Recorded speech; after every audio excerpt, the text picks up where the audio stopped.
Kozhikode corporation കെട്ടിടത്തിലെ തീപിടുത്തത്തിൽ കോർപ്പറേഷന്റെ വാദഗതികൾ പൊളിയുന്നു. ആദ്യം തീപിടിച്ച വസ്ത്രനിർമ്മാണശാലയിൽ നടത്തിയ എല്ലാ നിർമ്മാണ പ്രവർത്തനങ്ങളും നടത്തിയത് കോർപ്പറേഷന്റെ അറിവോടെയെന്ന് കടയുടമ മുകുന്ദൻ പറയുന്നു. ഇതോടെ അനധികൃത നിർമ്മിതി കച്ചവടക്കാർ നടത്തിയിരുന്നെന്ന കോർപ്പറേഷന്റെ വാദമാണ് തകരുന്നത്. ഞങ്ങൾ വന്ന ശേഷം അനുമതി കൊടുത്തായിട്ട് ശ്രദ്ധയിൽപ്പെട്ടിട്ടില്ല. തീപിടുത്തമുണ്ടായ കെട്ടിടത്തിൽ നടത്തിയ അനധികൃത നിർമ്മാണങ്ങളെ കുറിച്ച് അറിയില്ലെന്നാണ് കോർപ്പറേഷൻ മേയർ ബീന ഫിലിപ്പ് പറയുന്നത്. തീയണയ്ക്കാൻ പ്രതിസന്ധിയായത് കെട്ടിടത്തിലെ അനധികൃത നിർമ്മാണമാണെന്ന് ഫയർഫോഴ്സ് വ്യക്തമാക്കിയതിന് പിന്നാലെയായിരുന്നു മേയറുടെ ഈ പ്രസ്താവന.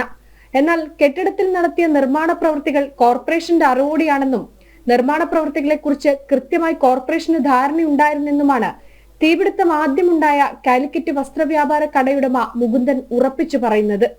കുട്ടിയെ പോലെ കൊണ്ടു നടന്ന ഒരു സ്ഥാപനം ഇത്രയും വലുതായിട്ട് അത് കണ്ണിൻ്റെ മുമ്പിൽ കത്തിപ്പോകാൻ വലിയൊരു വിഷയമായിരുന്നു.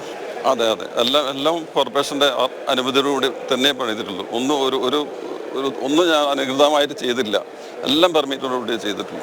കെട്ടിടത്തിലെ അനധികൃത നിർമ്മിതിയെക്കുറിച്ച് അറിയില്ലെന്ന് കോർപ്പറേഷനും എല്ലാം അറിയാമായിരുന്നെന്ന് വ്യാപാരികളും പറയുമ്പോൾ ആരാണ് കള്ളം പറയുന്നതെന്നാണ് ഇനി അറിയേണ്ടത്.